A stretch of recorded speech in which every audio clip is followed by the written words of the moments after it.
నీ పేరు ఎంత? నా పేరు రాజు అక్క. సో యూనివర్సిటీ ఎట్లా కనిపిస్తుంది, అసలు ఎట్లా ఉంది యూనివర్సిటీల పరిస్థితి? అయితే మీ అందరూ తెలుసు, గత 20 రోజుల నుండి నిరుద్యోగులందరూ కూడా కొత్తగా ఏర్పడ్డ ప్రభుత్వం రేవంత్ రెడ్డి సర్కార్. ఈ నిరుద్యోగులకు ఆశాజనకంగా ఉండి ఏమైనా ఉద్యోగ అవకాశాలు కావచ్చు, ఈరోజు గ్రూప్ 1 1:100 రేషియో కావచ్చు, గ్రూప్ 2 గ్రూప్ 3 పోస్టులు పెంచాలి, మెగా డిఎస్సీ చేయాలని శాంతియుతంగా 20 రోజుల నుండి ధర్నా ఇస్తున్నాం. 20 రోజుల నుండి దాదాపు ఒక 4-5 రోజులు ఉస్మానియా యూనివర్సిటీ కేంద్రంగా రాత్రి పగలు నిరుద్యోగులందరూ కూడా ఈరోజు దాదాపు 10 సంవత్సరాలు ఆ ప్రభుత్వంలో కొట్లాడినాం, 6 నెలలు అవుతుంది ఈ ప్రభుత్వంలో కొట్లాడుతున్నాం. ఇప్పటికైనా మాకు ఉద్యోగ అవకాశాలు కల్పించాలి. ఈ యొక్క తెలంగాణలో నిరుద్యోగం లేకుండా చేస్తాను. ఈ యొక్క రేవంత్ రెడ్డి ఎక్కడున్నాడు? ఈ రేవంత్ రెడ్డి రాజకీయ ఉద్యోగం సాధించుకున్నాడు. మరి నిరుద్యోగులకు విద్యార్థులకు ఉద్యోగం ఏదని ప్రశ్నిస్తే ఇక్కడున్న పోలీసు అన్నలు కావచ్చు, మరీ దారుణం అక్క. ఈరోజు పోలీస్ కృష్ణయ్య మనందరూ తెలుసు, తెలంగాణ ఉద్యమంలో తెలంగాణ గురించి చనిపోయిన వ్యక్తి, ఆత్మ బలిదానం చేసుకున్న వ్యక్తి. ఈరోజు పోలీస్ కృష్ణయ్య ఆత్మ ఘోషిస్తుంది ఈ యొక్క పోలీసుల వ్యవహారం చూస్తుంటే. అన్న పోలీస్ అన్నలారా ఒక్కసారి గమనించండి. ఈరోజు మేము ఏం అడిగినాం? మీ ఆస్తులు అడిగినామా? ఈరోజు శాంతియుతంగా ధర్నా చేసుకునే వెసులుబాటు యొక్క ఉస్మానియా సిటీ కేంద్రంగా లేదా? ఈ యొక్క ఉస్మానియా సిటీ ఉన్నది పోలీసులక లేకపోతే విద్యార్థులకు? మాకేం అర్థమవుతలేక రాత్రి విద్యార్థులను అరెస్ట్ చేస్తుర్రు, రాత్రి విద్యార్థుల గదులకు వచ్చి కొడుతుర్రు. నిన్న వ్యాన్లలో కూడా పొట్టు కొట్టిరాడు ఒక్కొక్కరిని. ఇది ఎంతవరకు కరెక్టు? ఈరోజు పోలీసులు ప్రభుత్వం చెప్పినట్టు వింటారు. ఈరోజు పోలీసులు ఎంతవరకు ఉండాలి? మీరు శాంతి భద్రతలు ఉస్మానియా సిటీలో మీరు రక్షణ కల్పించాలని మీరు ఉండండి, అంతేగాని విద్యార్థులను కొట్టాలి, విద్యార్థులను ఈరోజు దుర్భాషలు ఆడాలి, విద్యార్థులను తిట్టాలి, లంజోడక ఇవన్నీ తిట్టడం ఎంతవరకు కరెక్ట్? ఈరోజు పోలీస్ యూనిఫామ్ వేసుకున్నాం అంటే నలుగురు సేవ గుణం చేసేటట్టు ఉండాలి. పబ్లిక్ సర్వెంట్స్ మీరంతా. ఈరోజు పబ్లిక్ సర్వెంటా లేకపోతే మీరు ఈరోజు ప్రభుత్వానికి సర్వెంట్గా మారిరా? కాబట్టి మేము ఒకటే అడుగుతున్నాం, ఈరోజు మేము చేసే దానిలో న్యాయం ఉంది, మాకు న్యాయం జరగాలని కొట్లాడుతున్నాం. తెలంగాణ ఉద్యమంలో కూడా మీ పోలీసులు కూడా ఇక్కడనే కూడా మీరు కూడా ఏంటంటే మా అన్న పోలీసు అన్నలు కూడా ఇక్కడికి వస్తే నౌకర్లు వస్తాయి కావచ్చు, తెలంగాణ తెచ్చుకుంటే మీకు ప్రమోషన్లు వస్తాయి కావచ్చు అని ఇదే విద్యార్థులు ఇదే నిరుద్యోగులు ఇక్కడ కేంద్రంగానే కొట్లాడారు. మరి మీ గింతనన్న పాపం విద్యార్థులు నిరుద్యోగులు చేసేది న్యాయమే కదా? మరి ఏమన్నా మీ ఎక్కువ చేస్తే అరెస్ట్ చేయండి, మీరు అరెస్ట్ చేయండి, కేసులు పెట్టుకోండి, కానీ అంతేగాని కొట్టడం అయితే చాలా దారుణం అక్క. అయితే ఈ తెలంగాణ గడ్డ మీద మనం కొట్లాడి తెచ్చుకున్నాం తెలంగాణలో. ఇదే యూనివర్సిటీ కేంద్రంగా ఎన్నో ఉద్యమాలు చేసినాం, ఎన్నో ధర్నాలు చేసినాం. కానీ ఇట్లాంటి పరిస్థితి ఇప్పుడు యూనివర్సిటీలో చూస్తుంటే ఏడ చూస్తే ఆడ పోలీస్ బందోబస్తే కనిపిస్తుంది. ఇట్లాంటి పరిస్థితి 10 సంవత్సరాలలో ఎన్నడైనా చూసిరా? అయితే ఇప్పుడు మళ్ళీ ఒకసారి 144 సెక్షన్ యూనివర్సిటీలో అమలవుతుంది అక్క. అయితే 144 సెక్షన్ ఎప్పుడు అమలైద్ది? ఎక్కడైతే ధర్నాలు రాస్తారోకాలు శాంతి భద్రతలు లేకుండా చేస్తారు అవుతుంది. ఇక్కడ ఏంటంటే చుట్టూ పోలీసు వాళ్ళు ఉన్నారు. మీరు చూస్తారు ఇక్కడ ఎక్కువ ధర్నా అయితే లేదు, ఇక్కడ ఒక్క పిల్లలు లేడు, ఒక్కరు లేరు, మొత్తం పోలీసు వాళ్ళు ఉన్నారు. ఈ యొక్క 10 సంవత్సరాల కాలంలో ఎప్పుడు కూడా యూనివర్సిటీలో ఎంత పెద్ద ధర్నా చేసినప్పుడు ఇలాంటి వ్యాన్లు వచ్చి ఇంత పెద్ద ఎత్తున పోలీసులు రాలే. అసలు ఎందుకు వచ్చారు పోలీసులు?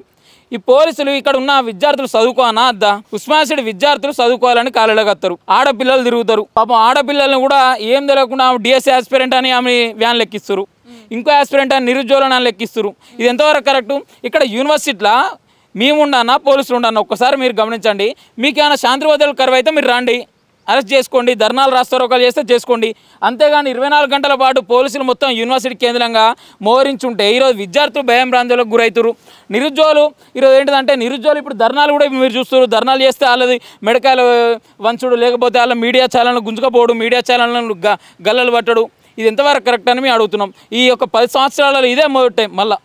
అయితే ఇప్పుడు చూస్తుంటే యూనివర్సిటీలో కనీసం ఒక 4-5 మీరు ఎప్పుడైనా గ్యాదర్ అయ్యి ఏదైనా ఒక సబ్జెక్ట్ గురించో లేదంటే ఇంకొక టాపిక్ గురించో డిస్కస్ చేసే పరిస్థితి. కానీ ఇప్పుడు అట్లా కనిపిస్తుందా యూనివర్సిటీలో? మీరు మంచిగా అడిగిరక్క. ఏంటిదంటే నిన్న చాలా టీవీలు ఇక్కడికి వచ్చిన ఛానల్స్, యూట్యూబ్ ఛానల్స్, నిన్న ఛానల్స్ వచ్చిన తర్వాత మేమే 4-5 డిబేట్లు స్టూడెంట్ లీడర్స్ని డిబేట్లు పెట్టుకుందాం అనే క్రమంలో ఇక్కడ ఉన్న ఏసీపీ సార్ కావచ్చు, సిఐ సార్ కావచ్చు, ఆ యొక్క మీడియా ఛానల్ గుంజుకపోవడం, మీడియా ఛానల్ని తిట్టడం, ఆ మీడియా ఛానల్లో ఫోన్లు గుంజుకోవడం, మీడియా మీద దుర్భాషలు ఆడడం. తర్వాత ఒక ఆయన ఇక సీఏ ఏమంటున్నా అంటే మీకు పనిపాట లేదంటున్నాడు మీడియా వాళ్ళను. ఇది ఎంతవరకు కరెక్ట్? ఈరోజు మన పనిపాట ఏంది? మీడియా వాళ్ళకి ఏంది? సమాజానికి ఏ విధంగా తెలపాలో ఇప్పుడు ఒక కడ సమస్య ఉంది, ఆ సమస్యను సొసైటీకి తెలపాలనే ఉద్దేశంతో మీరు వస్తారు. ఇప్పుడు ఇక్కడ సమస్య ఉన్నది కాబట్టి మీరు వచ్చారు, మీకు పనిపాట లేకుండా ఎందుకుంటారు? కాబట్టి మేము ఒకటే అడుగుతున్నాం, మీరు మాట్లాడే విధానం మార్చుకోవాలి, మీరు వివరించే తీరు మార్చుకోవాలి. పోలీసుల మీద మాకు అపార గౌరవం ఉంది. ఈ 10 సంవత్సరాలలో మీరు ఎప్పుడు కూడా ఈ విధంగా చూడలే. మీరు ఏ విధంగా కొడతారు? ఈరోజు పిల్లాడైనా రౌడియా, గుండానా, మానభంగం చేసిండా, ఇంకో ఏమైనా చేసిండా? ఎందుకు కొడతారు? మీకు కొట్టే రైట్ ఎవరు ఇచ్చారు? ఈరోజు ప్రభుత్వానికి నోటికి మోచేతి నీళ్ళు దాక్కుంటా ఏ విధంగా పడితే ఆ విధంగా కొట్టుకుంటా ఏ విధంగా పడితే దుర్భాషలు ఆడుకుంటా అసలు ఉస్మానియా యూనివర్సిటీలో పోలీసులకేం సంబంధం?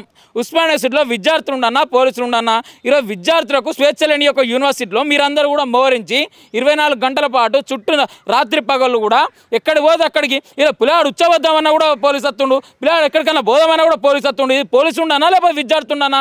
ఇప్పటికైనా ఒకటే అడుగుతున్నాం, మీకు ఏమైనా శాంతి భద్రతలు కరువైతే ఉస్మానియా యూనివర్సిటీ కేంద్రంగా మీరు దీన్ని హైలైట్ చేయాలని చూస్తున్నాం. మేము మొత్తం ఇక్కడ పోలీసు వాళ్ళు ఉంటాం, మొత్తం ఇక్కడ ఏదో ఒకటి చేద్దాం, మేము ఓలం పడితే అలా కొడదామంటే ఎవరు ఊకునేటట్టు లేరు. ఉస్మానియా యూనివర్సిటీ విద్యార్థులందరూ ఏమికవుతున్నారు, దాదాపు 15,000 మంది విద్యార్థులు ఉన్నారు. వాళ్ళకు కూడా నిన్న ఇక విద్యార్థి నాయకులను కొట్టిన ఉద్దేశం చాలా ఘోరం, తీవ్రంగా ఖండిస్తున్నాం. మేమందరం కూడా ఏకమవుతున్నాం. పోలీస్ అన్నలారా ఇప్పటికైనా భర్తీమే సవాల్, మీరు ప్రభుత్వం చెప్పినట్టు కాదు, విద్యార్థులు ఆలోచించి విద్యార్థులు నిరుద్యోగ సమస్యలు ఒక్కసారి మీ దృష్టిలో పెట్టుకొని రేపు పొద్దున మీ బిడ్డ కావచ్చు మీ కొడుకు కావచ్చు వాళ్ళు కూడా గ్రూప్ 1 గ్రూప్ 2 గ్రూప్ 3 డిఎస్సీ ఆస్పిరెంట్లు ఉంటారు, వాళ్ళ గురించి కూడా మేము కొట్లాడుతున్నాం. మీరే అక్రమంగా కేసులు పెడుతున్నారు మా మీద. మరి ఒక్కసారి ఆలోచించండి, వీళ్ళు కొట్లాడే దానిలో మా బిడ్డ ఉన్నది మా కొడుకున్నాడు, ఇది కరెక్టే కదా? మరి మీ ప్రభుత్వాన్ని వీళ్ళు నిలదీస్తున్నారు కదా, ఏమన్నా శాంతియుతంగానే ధర్నా చేస్తారు కదా, ఏం పలుకొడతలేరు కదా, మరి మమ్మల్ని ఏం చేస్తలేరు కానీ వీళ్ళు కూడా ఒకసారి ఆలోచించాలి. కాబట్టి ఇప్పటికైనా కొట్టడం చాలా తీవ్రంగా ఖండిస్తున్నాం. ఒక యూనివర్సిటీ పరిస్థితి ఎట్లుంటాం అక్కయ్య చాలా ఘోరంగా ఉన్నది. ఇప్పటికి ఈ రోజుల్లో చూసుకుంటే ఇప్పుడు మేము బయటికి వెళ్దామన్నా ఎక్కడైనా వెళ్దామన్నా కానీ చాలా భయం అనిపిస్తుంది. రోడ్ల మీద ఇక్కడ వీళ్ళందరూ ఉండడం వల్ల మాకు ఎంతో ఇబ్బంది అవుతుంది. మేము ఎటు వెళ్దామన్నా చాలా భయం అనిపిస్తుంది.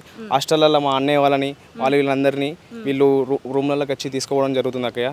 అంతా చాలా ఘోరంగా పరిస్థితి ఉన్నది. ఎటు వెళ్దామన్నా చాలా భయంకరంగా అనిపిస్తుంది అక్కయ్య. ఏం చేయాలో ఏం తోస్తలేదు మాకు. ఎంత ఇబ్బంది ఉందంటే మా కాలేజ్కి వద్దామన్నా అని చాలా భయం అనిపిస్తుంది. వీళ్ళందరినీ చూస్తే మళ్ళీ వీళ్ళు ఎవరెవరిని తీసుకెళ్తారు, ఏమేమో చేస్తారు, ఏమవుతుంది ఇప్పుడు ఈ పరిస్థితులని చూస్తే చాలా భయంకరంగా అనిపిస్తుంది. అదే గింతగ్రామ్ ఎప్పుడైనా పోలీసు బందోబస్తు అడుగడుగున ఒక 10 మంది పోలీసులు కూర్చునే పరిస్థితి ఉండేనా ఎప్పుడైనా యూనివర్సిటీలో? లేదక్కయ్య, ఈ 20 రోజులు ఈ 10-15 రోజుల ముందే ఇప్పటి నుంచి వీళ్ళు కూర్చుంటారు. ఇంతకుముందు అయితే ఎంత ఏం లేవు, కానీ ఇప్పుడు ఇదంతా బాగా ఘోరంగా అనిపిస్తుంది. మేము ఎటు వెళ్దామన్నా అని మాకు ఏం దోస్తలేదు, లైబ్రరీకి వెళ్దామన్నా అని ఇటు వెళ్దామన్నా అని వీళ్ళందరూ ఉండడం వల్ల మాకు ఎటు కూడా వెళ్ళడానికి వస్తలేదు. గతంలో ఉండే ప్రభుత్వంలో కన్స్కం మీరు నిరసనలు ధర్నాలు చేసే స్వేచ్ఛ మీకు ఉండేనా? ఇప్పుడు ఆ స్వేచ్ఛ కల్పిస్తుందా ఈ ప్రభుత్వం మీకు? లేదక్కయ్య, ఎక్కడ లేదు. అంతా చూసుకుంటే వ్యవస్థ అంతా చూసుకుంటే చాలా బాగా అనిపిస్తుంది, బాగా ఉంది. మేము ఏమి చేద్దామన్నా అని ఇక్కడికి వద్దామన్నా అని ఫస్ట్ ఆఫ్ ఆల్ అంతా వ్యవస్థ చూస్తే ఇక్కడ పోలీసులు అందరూ చూస్తే ఏం చేద్దామని మమ్మల్ని డైరెక్ట్ తీసుకుని వెళ్తారు.